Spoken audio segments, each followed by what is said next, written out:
Bathing in the light that you share, you're like the sun. Who am I to think how it'd be if you were mine? I've been walking with my shades on for so long, I can't seem to get them back on. 'Cause ooh, how I fell in love, couldn't see it coming, blasting my stereo. I can feel it coming, you on my radio. All I'm hearing is a song.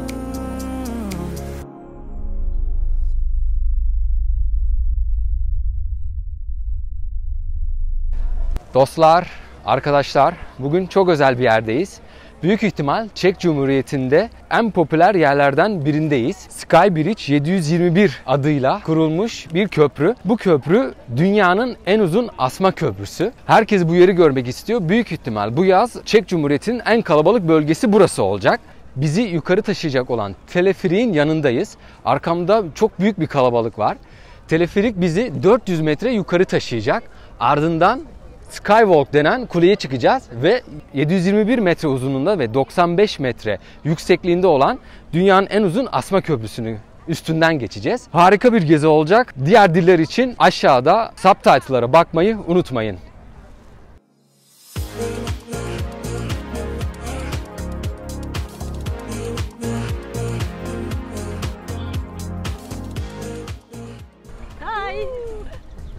Bugün gezimizde Prasad ve Mona ile birlikteyiz.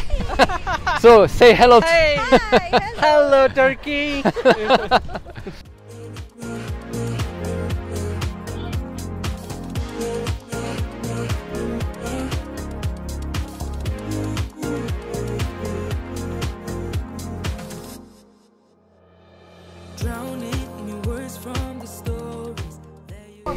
Come, jump. Jump.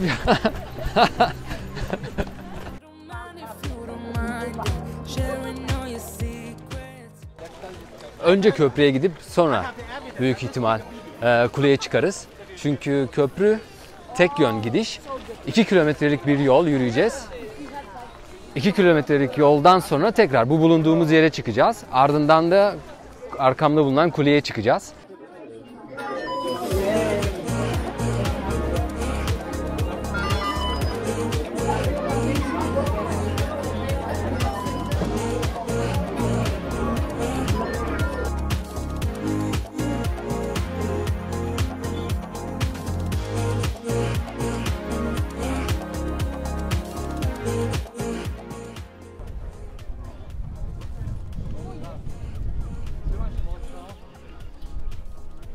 Nasıl ya? Ciddi sallanıyor.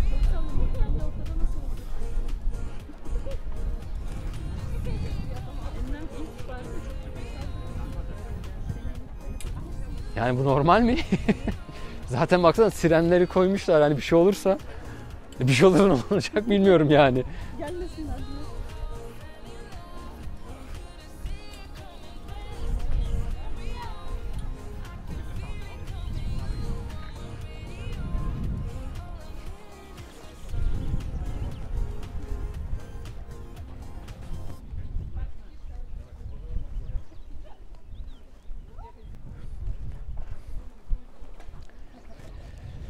Köprü geçen ay açıldı, 15 Mayıs'ta. 721 metre uzunluğunda ve dünyadaki en uzun asma köprü niteliğine sahip. Yani orta kısımda köprüyü destekleyen hiçbir şey yok. Sadece iki dağ arasına asılmış. İki dağda sadece destekleri olan bir köprü. Yerden yüksekliği 95 metre, 360 ton ağırlığında ve yapılması 2 yıl sürdü. Deniz seviyesi... rüzgar çıktı, bilmiyorum. Deniz seviyesinden yüksekliği 1100 metre.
Teleferikle yukarı çıkış 250 kron eğer internetten alırsanız. Ama burada almak isterseniz teleferikle çıkış 290 kron. Ardından bu köprüye giriş internetten alınırsa 350 kron. Eğer buradan almak isterseniz 390-400 kron civarı. Ama kesinlikle internetten almanızı tavsiye ediyorum. Çünkü belki 1-2 saat kasalarda vakit harcayabilirsiniz. Biz internetten aldığımız için hemen geldiğimiz gibi teleferik ya da köprü sırasına girdik.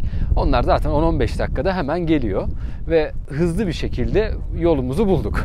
Tavsiye ediyorum, kesinlikle önceden biletlerinizi internetten alın. Hem daha ucuz olacak hem de daha hızlı bir şekilde burada ilerlemenizi, sırada beklememenize faydası olacaktır.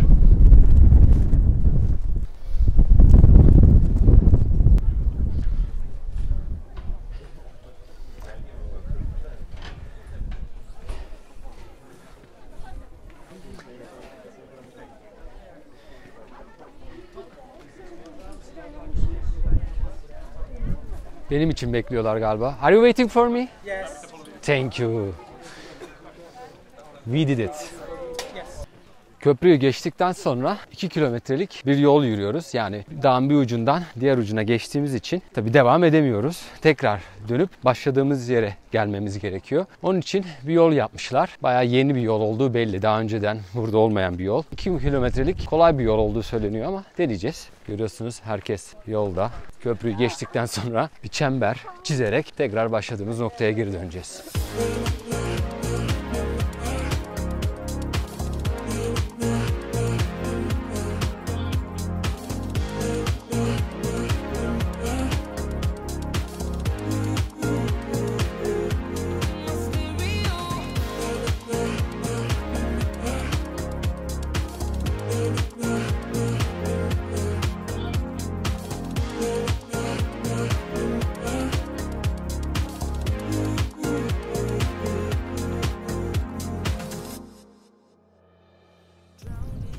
Sıradaki yer Skywalk denen kule şeklindeki yapı. Çember bir şeklinde, spiral bir şeklinde yukarıya döne döne çıkacağız. En yukarıdan tabii ki bütün bir manzara ayağımızın altında olacak.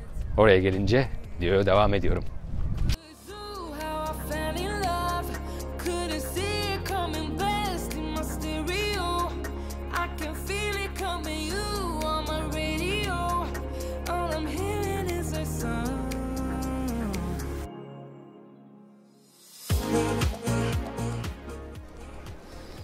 Bizim aldığımız bilet 880 kronluk. Teleferikle yukarı çıkma, köprüden geçme ve bu Skywalk kulesini içeriyor. Şimdi de biletimizin imkan verdiği son aktiviteyi yapacağız.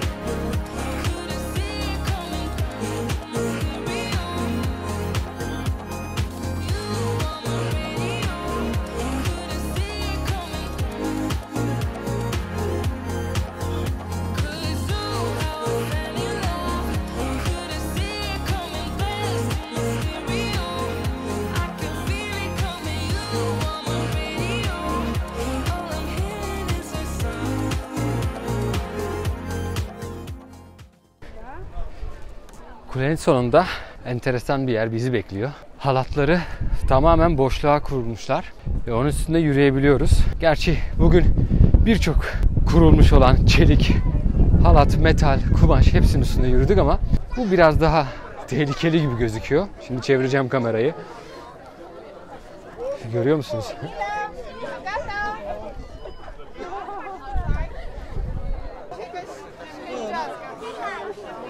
Hadi be. Çok fena ha.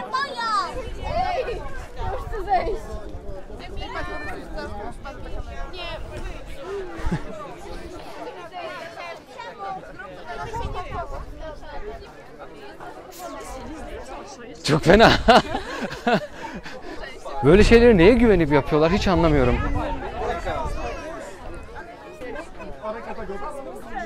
Çok tehlikeli durmuyor mu?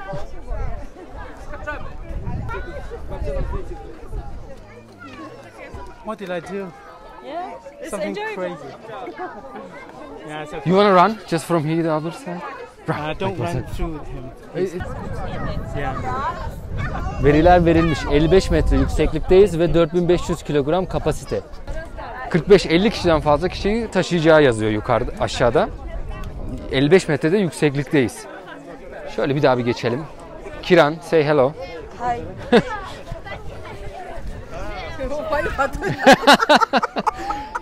So it's boring at all. Like I have to make some easy. Yeah? Oh, it's getting crowded now.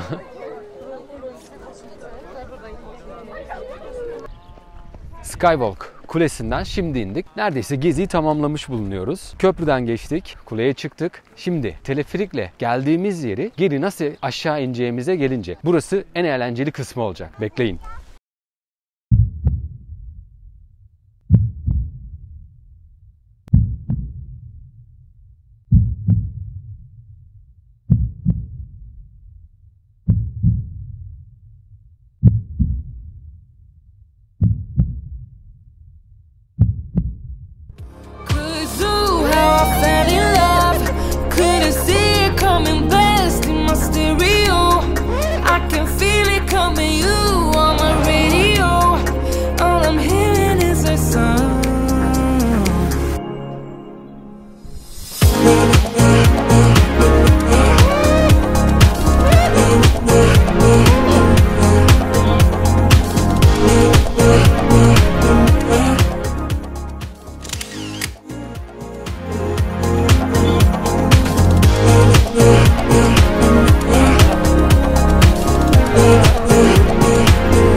Günü bitirmiş bulunuyoruz. Şöyle bir kapanış konuşması yapalım. Güzel, gerçekten güzel bir yer. Tabii biraz pahalı.